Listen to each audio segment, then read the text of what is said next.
歡迎嚟到 Sixers Station，記得 click like、subscribe 同埋着埋啲 notification 啦。我係台長，由96年開始支持 Sixers，但係今日咧，我哋唔係講 Sixers 同埋籃球，我哋會探索一下日本武道之一弓道嘅迷人世界。離身先，台長咧並唔係弓道嘅學生，只係曾經想學弓道，簡單研究過一下。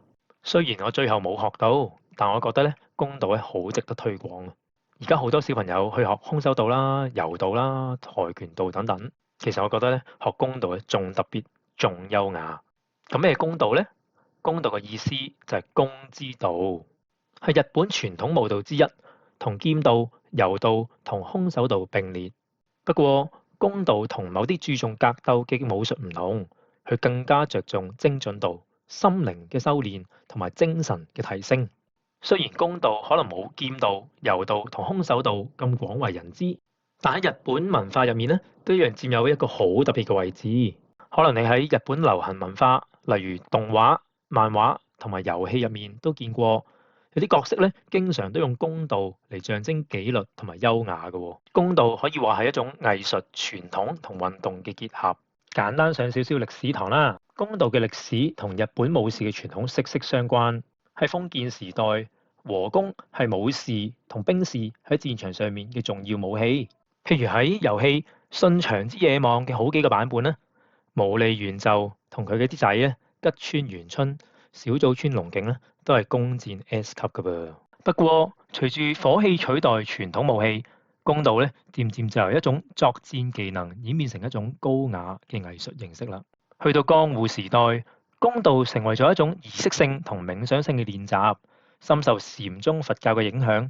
重點咧由擊敗敵人變成咗了解自己多啲。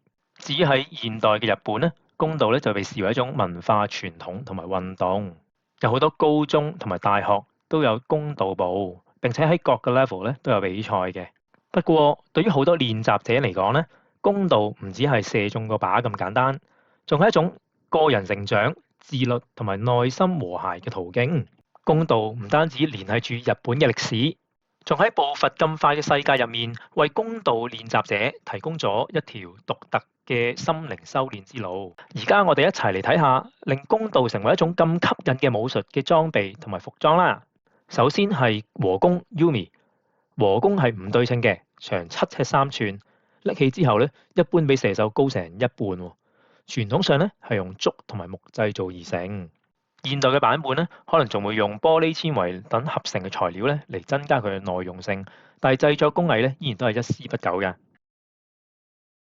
至於箭矢呀，傳統上咧係用竹製造，並且用老鷹啊同就呢啲猛禽嘅羽毛咧嚟製成箭羽。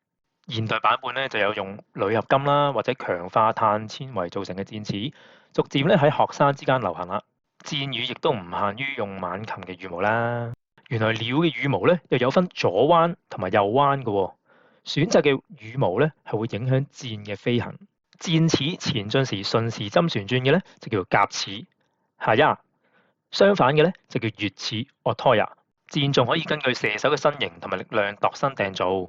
弓手套要加騎或者叫卡騎係一個必需品。呢啲手套咧通常係用鹿皮或者牛皮製成，用嚟保護拉弦嗰隻手嘅手指公，同時確保咧箭能夠順滑咁樣射出。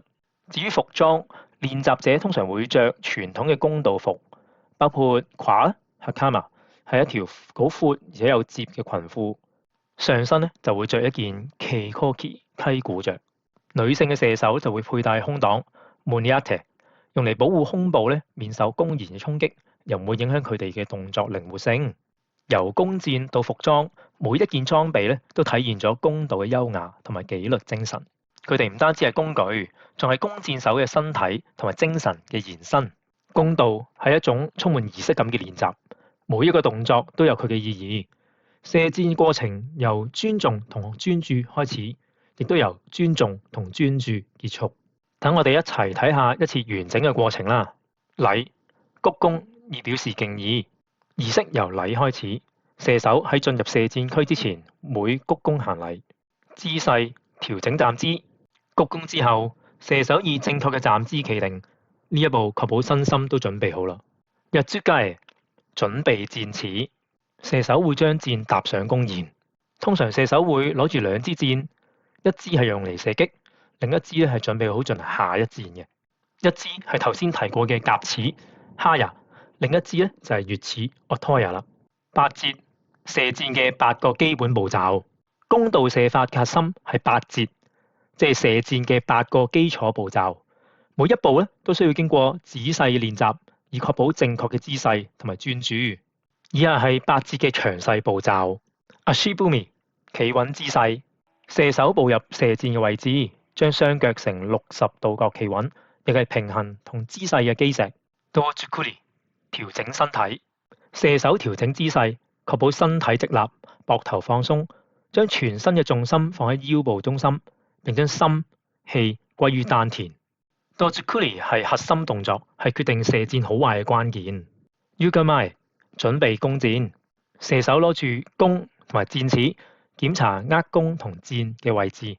呢一步咧包括 Torikake， 即係將手套放喺弦上面，同埋 Tenoichi 調整握弓嘅手勢。射手需要保持冷靜同埋專注，為拉弓做準備。Uchiokoshi 舉弓，弓被平穩地舉高至頭頂嘅上方。呢一步為拉弓做好準備，強調平衡同埋受控嘅動作。Hikiwake 拉弓，射手將弓弦向後拉，拉弦期間弓都需要保持垂直，並將箭拉到面部或者下顎嘅位置。呢一步咧需要力量、專注同埋協調。Kai 完全拉弓，喺 Kai 嘅時候，射手會短暫停頓，保持弓弦嘅 tension。呢個時刻體現咗身心合一，呼吸要平穩。射手會視覺化佢嘅目標。Hanare 放箭，射手會用利落受控嘅動作射出箭矢。呢一步唔單止係關於放手，仲包括保持正確嘅姿勢同埋動作嘅連貫。Zanshin 保持專注，放箭後，射手保持住姿勢同專注，反思呢一箭。呢一刻咧展現咗專注同埋意識，完成整個8節。Yudoshi 結束姿勢。8節完成之後，射手以受控嘅動作放低弓。呢一步咧標誌住技術階段嘅結束，但係專注同埋平靜嘅精神咧係會繼續嘅噃。禮，最後嘅鞠躬，最後嘅鞠躬同開始時嘅動作一致，以感恩同埋尊重作為結束。射手向練習目標同埋到場致敬，帶住平靜同埋專注嘅心態離開。趁阿妹妹匿緊，我哋過一過場先。而家我哋了解咗弓道嘅歷史、裝備同埋基本動作，你有冇興趣學習弓道呢？一齊睇下喺香港或者溫哥華喺邊度可以親身體驗弓道。首先，日本弓道係有段位制度嘅，參加段位審查必須要透過全日本弓道聯盟同國際弓道聯盟認可嘅地區組織。喺香港呢個組織就係香港弓道協會，你要成為協會會員先至可以參加地區審查，而且弓道嘅教授亦只可以喺協會同埋佢哋認可嘅弓道場進行。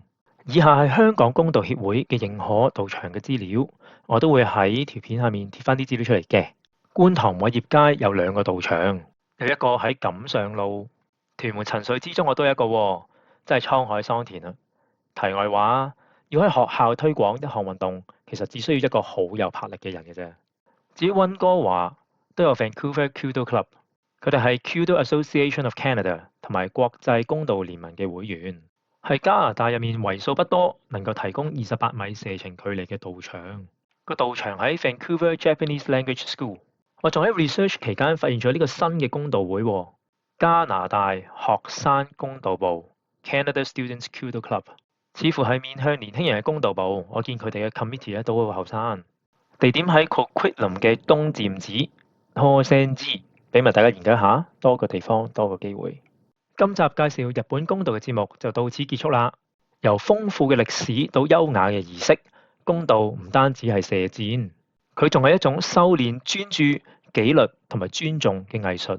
無論你中意弓道深厚嘅哲學意義、技術嘅優美，定係單純欣賞佢平靜嘅氛圍，弓道都仲有一方面吸引到你。多謝你收睇呢條片。雖然今日冇講籃球，但希望你都中意了解弓道啦。下次我想講下更普及嘅劍道，或者係更冷門嘅剃刀。如果你想知道更多或者有任何問題，歡迎 like、comment 同埋 share。